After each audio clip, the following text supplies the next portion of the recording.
Selamat pagi anak-anak. Bagaimana kabar kalian hari ini? Semoga selalu dalam keadaan baik ya. Hari ini kita akan belajar kembali di tema 7 kepemimpinan subtema 2 dan 3 pada penguatan pelajaran pendidikan Pancasila dan kewarganegaraan. Meneladani sikap pemimpin idola. Di lingkungan sekitar, ada banyak pemimpin yang bisa kita idolakan. Kita dapat mengidolakan pemimpin yang berperilaku sesuai nilai-nilai Pancasila. Pemimpin yang kita idolakan salah satunya harus mengamalkan sila ketiga Pancasila. Sila ketiga Pancasila berbunyi Persatuan Indonesia. Berikut nilai-nilai yang terkandung dalam sila ketiga Pancasila. 1. Menjaga persatuan dan kesatuan bangsa. 2. Cinta tanah air dan bangsa. 3. Rela berkorban.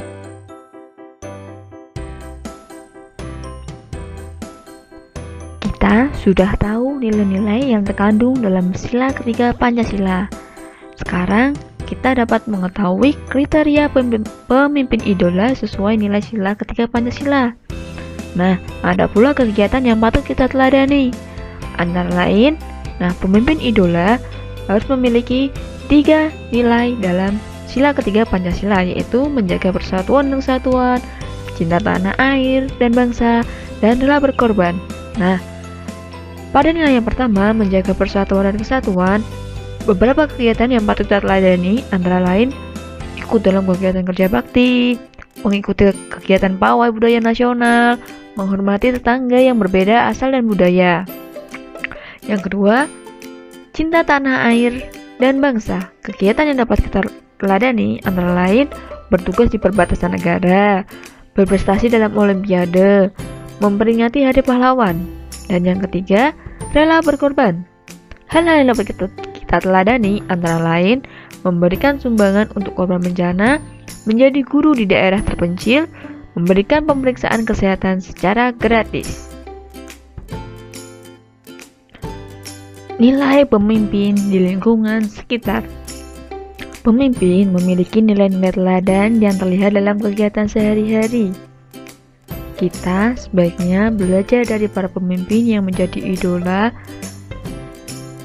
yang dapat kita tuliskan sebagai berikut. Yang pertama, pemimpin mahasiswa, kelembagaan, perkumpulan mahasiswa lintas agama sebagai lembaga sosial. Tugasnya mengadakan kegiatan-kegiatan sosial lintas agama. Manfaat lembaga meningkatkan kerukunan antar umat beragama. Yang kedua, contoh pemimpin adalah lurah. Kelembagaannya kantor kelurahan sebagai lembaga politik. Tugasnya meningkatkan kesejahteraan warga di tingkat kelurahan. Manfaat lembaga melayani warga agar dapat mengurus administrasi kependudukan. Contoh yang ketiga, dokter. Kelembagaan rumah sakit sebagai lembaga sosial. Tugasnya merawat warga yang sakit dan memberikan penyuluhan kesehatan. Manfaat lembaga melayani warga yang sakit agar dapat mendapat pengobatan. Nilai-nilai persatuan dalam sila ketiga Pancasila.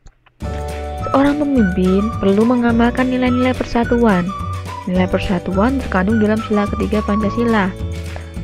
Berikut ini nilai-nilai persatuan dalam sila ketiga Pancasila. Yang pertama, sanggup dan rela berkorban untuk kepentingan bangsa dan negara apabila diperlukan. 2. Mengembangkan rasa kebanggaan, kebangsaan dan bertanah air Indonesia.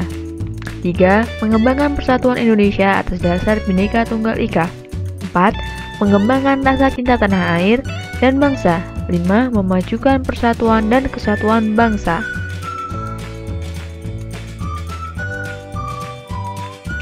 Kita telah mengetahui nilai-nilai persatuan dalam sila ketiga Pancasila. Selain itu, kita juga perlu menerapkan nilai-nilai persatuan dalam kehidupan sehari-hari. Salah satunya di sekolah, karena setiap yang kita lakukan pasti memiliki manfaat. Manfaat tersebut berguna bagi diri sendiri dan lingkungan. Nah, berikut ada contoh-contoh penerapan nilai persatuan di sekolah dan manfaatnya. Yang pertama, mengikuti kegiatan kerja bakti memiliki manfaat lingkungan sekolah menjadi bersih dan asri. Yang kedua, mengikuti kegiatan senam bersama. Manfaatnya, badan tetap sehat dan bugar. Yang ketiga, mengikuti festival budaya sekolah. Manfaatnya, dapat belajar berbagai budaya dan melestarikan budaya, karena di Indonesia memiliki banyak budaya ya. Yang keempat, mengikuti upacara bendera di sekolah untuk selalu ingat bersyukur atas kemerdekaan Indonesia. Yang kelima, menjalin pertemanan dengan semua siswa. Manfaatnya, tercipta suasana dan kehidupan di sekolah yang menyenangkan. Selain di sekolah, kita juga dapat menerapkan nilai-nilai persatuan di lingkungan rumah, antara lain dengan mengerjakan tugas rumah bersama, menonton acara televisi bersama-sama, berwisata bersama anggota keluarga, selalu rukun dengan saudara. Nah, itulah contoh penerapan nilai-nilai persatuan di lingkungan rumah. Coba bisa kalian sebutkan lagi apa saja nilai-nilai persatuan yang dapat kalian lakukan di lingkungan rumah? Selanjutnya, selain nilai persatuan, pemimpin yang baik juga harus menerapkan nilai kerakyatan. Nilai kerakyatan terkandung dalam sila keempat Pancasila yang bunyinya kerakyatan yang dipimpin oleh hikmat kebijaksanaan dalam permusyawaratan perwakilan. Nah, berikut adalah nilai-nilai kerakyatan dalam sila keempat Pancasila. Yang pertama, tidak memaksakan kehendak kepada orang lain. 2. Musyawarah untuk mencapai mufakat diliputi oleh semangat kekeluargaan. 3. Mengutamakan musyawarah dalam mengambil keputusan untuk kepentingan bersama. 4.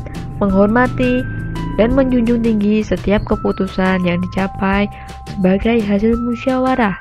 Yang kelima, menerima dan melaksanakan hasil keputusan musyawarah dengan itikat baik dan rasa tanggung jawab. Yang keenam, mengutamakan kepentingan bersama di atas kepentingan pribadi dan golongan di dalam musyawarah. Yang ketujuh, mengambil keputusan yang dapat dipertanggungjawabkan secara moral kepada Tuhan Yang Maha Esa, menjunjung tinggi harkat dan martabat manusia, mengutamakan nilai-nilai kebersamaan dan keadilan, serta mengutamakan persatuan dan kesatuan demi kepentingan bersama. Kalian sudah mengetahui nilai-nilai kerakyatan dalam sila keempat Pancasila. Nilai tersebut sebaiknya kita terapkan dalam kehidupan sehari-hari. Berikut ada contoh penerapan nilai kerakyatan dalam kehidupan sehari-hari. Yang pertama, melakukan musyawarah jika ada masalah dalam keluarga.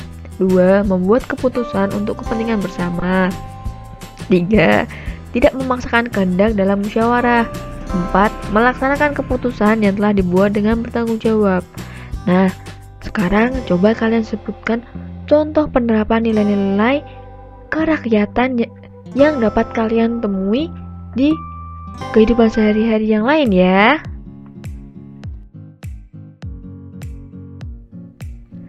Di lingkungan sekitar, kita tentu menemukan kegiatan musyawarah. Kegiatan musyawarah untuk mufakat merupakan pencerminan dari pengamalan nilai sila keempat Pancasila yang mengandung nilai-nilai kerakyatan. Nah, berikut ini ada contoh kegiatan musyawarah yang berkaitan dengan semangat kekeluargaan dan gotong royong. Yang pertama, semangat kekeluargaannya adalah menjenguk teman di rumah sakit. Kegiatan musyawarah yang dapat dilakukan berdiskusi menentukan anak yang akan berangkat ke rumah sakit untuk menjenguk, karena kan di rumah sakit tidak boleh berbondong-bondong, hanya 1-2 orang saja untuk perwakilan. Yang selanjutnya, kegiatan gotong royong dapat dilakukan, yaitu membeli makanan dengan iuran untuk dibawa saat menjenguk teman yang sakit. Yang kedua, semangat kekeluargaannya yaitu membantu korban bencana di daerah lain. Kegiatan musyawarah yang dapat dilakukan yaitu mendiskusikan bersama bentuk bantuan dengan cara menyampaikan bantuan. Kemudian untuk kegiatan gotong royongnya mengumpulkan bantuan yang akan diberikan. Yang ketiga, semangat kekeluargaannya menyediakan makanan untuk peserta kerja bakti. Kegiatan musyawarahnya mendiskusikan bersama menu yang akan dibuat dan biaya yang dibutuhkan. Kegiatan gotong royong dapat dilakukan membuat makanan bersama-sama untuk diberikan kepada peserta kerja bakti. Yang keempat, memperingati kemerdekaan Indonesia.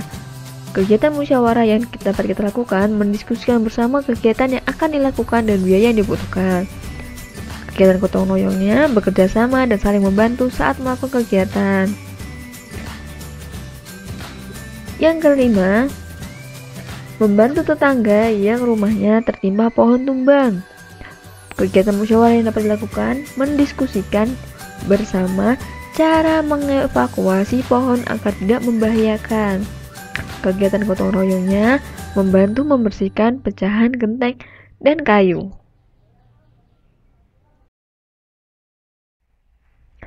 Kegiatan musyawarah sangatlah penting. Kita dapat bermusyawarah dalam berbagai kegiatan.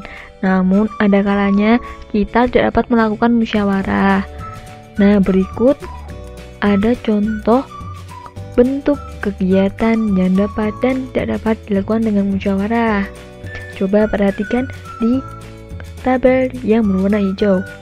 Kegiatan yang dilakukan dengan musyawarah antara lain 1. Mengerjakan tugas kelompok, 2. Menentukan aturan di kelas, 3. Menentukan jadwal piket, 4. Menentukan makanan ringan untuk kegiatan sekolah, 5. Menentukan tempat tujuan studi wisata. Sekarang coba kita beralih, perhatikan ke kolom yang berwarna kuning. Kegiatan yang tidak dapat dilakukan dengan musyawarah. Yang pertama, 1. Mengerjakan tes atau ujian di sekolah, 2. Menentukan makan siang untuk diri sendiri. Yang ketiga, menentukan waktu untuk berangkat ke sekolah. Yang keempat, melaksanakan ibadah sesuai agama masing-masing. Yang kelima, menjahili teman sekelas. Kalian sudah mengetahui nilai dari sila pertama dan sila kedua Pancasila pada pembelajaran sebelumnya. Dan juga kalian juga sudah mengetahui nilai sila ketiga dan sila keempat Pancasila. Nah, selanjutnya kita akan belajar mengenai nilai yang terkandung dalam sila kelima Pancasila. Nah, nilai yang terkandung dalam sila kelima Pancasila adalah nilai keadilan. Antara lain, 1. Suka bekerja keras, 2. Menghormati hak orang lain, 3. Mengembangkan sikap adil terhadap sesama, 4. Menjaga keseimbangan antara hak dan kewajiban. Yang kelima, memberi pertolongan kepada orang lain agar dapat berdiri sendiri. Yang keenam, menghargai hasil karya orang lain yang bermanfaat bagi kemajuan dan kesejahteraan bersama. Ketujuh, mengembangkan perbuatan luhur yang mencerminkan sikap dan suasana kekeluargaan serta gotong royong. Kalian telah mengetahui nilai dari sila kelima Pancasila, yaitu nilai keadilan. Kita harus bisa menerapkan nilai tersebut dalam kehidupan sehari-hari. Berikut contoh penerapan nilai-nilai keadilan dalam kehidupan sehari-hari. Yang pertama, meminjamkan alat tulis kepada teman. Yang kedua, menjenguk teman atau tetangga yang sakit. Yang ketiga, menggunakan sarana umum dengan bijaksana. Keempat, mematuhi aturan membuang sampah di lingkungan rumah. 5. Tidak memarkir kendaraan secara sembarangan di jalan kampung. Yang keenam, belajar tekun agar dapat berprestasi atas usaha sendiri. Salah satu lembaga yang menerapkan nilai-nilai Pancasila dalam kelembagaannya yaitu koperasi. Koperasi sebagai lembaga ekonomi kerakyatan. Gotong royong juga dapat dilakukan dalam kegiatan ekonomi, misalnya dengan membentuk koperasi. Koperasi merupakan lembaga ekonomi yang sesuai dengan kepribadian bangsa Indonesia.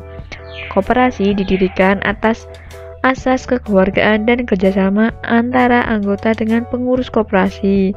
Sebagai lembaga ekonomi kerakyatan, koperasi memiliki hal-hal mendasar yang berbeda dari badan usaha lainnya. Dasar koperasi sebagai lembaga ekonomi kerakyatan antara lain yang pertama, koperasi didirikan untuk meningkatkan kesejahteraan bersama. 2. Kekeluargaan dan kebersamaan adalah modal utama dalam koperasi. 3. Pengambilan keputusan dalam koperasi dilaksanakan dengan musyawarah. Yang keempat, setiap anggota koperasi bertanggung jawab atas jalannya usaha koperasi. Yang kelima, usaha koperasi ditetapkan bersama dan dijalankan bersama secara mandiri. Keenam, keuntungan koperasi dapat dibagikan atau dijadikan sebagai penambah modal usaha. 7. Pengurus melaksanakan usaha koperasi dan anggota wajib mengawasi dan memberi masukan. Nilai-nilai Pancasila dalam kegiatan koperasi. Saat menjalankan usaha koperasi, para anggota koperasi menerapkan nilai-nilai Pancasila. Nilai-nilai Pancasila yang dapat diterapkan antara lain sebagai berikut. 1. Nilai kerakyatan. Nilai kerakyatan merupakan nilai dari sila keempat Pancasila. Nilai kerakyatan diterapkan saat membuat keputusan, yaitu dengan melaksanakan musyawarah bersama. Nilai kerakyatan juga diterapkan dalam prinsip koperasi, yaitu dari anggota untuk kesejahteraan anggota. Modal koperasi berasal dari iuran anggota. Keuntungan yang didapat dari modal tersebut akhirnya akan dibagikan kembali ke anggota. Nilai Pancasila yang kedua yang diterapkan dalam kegiatan koperasi yaitu nilai keadilan sosial. Nilai keadilan sosial merupakan nilai dari sila kelima Pancasila. Nilai tersebut tampak dari tujuan koperasi yaitu untuk mensejahterakan seluruh anggota koperasi. Usaha dalam koperasi dikembangkan untuk menyejahterakan seluruh anggota koperasi, bukan untuk keuntungan perseorangan. Nilai Pancasila yang ketiga dalam kegiatan koperasi yaitu nilai kekeluargaan dan gotong royong. Nilai kekeluargaan dan gotong royong termasuk dalam sila kelima Pancasila. Nilai tersebut tampak dalam kegiatan usaha koperasi yang dilaksanakan bersama. Semua anggota koperasi memiliki tanggung jawab dalam tumbuh kembang usaha koperasi. Ada anggota aktif dan anggota pasif dalam koperasi. Namun, anggota pasif koperasi juga wajib mengawasi dan memberi masukan bagi kemajuan koperasi. Pembelajaran pada hari ini cukup sampai di sini dulu ya anak-anak. Kita akan sambung lagi pada pertemuan berikutnya. Silahkan kalian catat hal-hal penting pada video pembelajaran kali ini ya. Walaupun kita masih belajar dari rumah, kalian tetap harus jaga kesehatan dan patuhi protokol kesehatan ya. Sampai berjumpa lagi pada pertemuan selanjutnya. Terima kasih.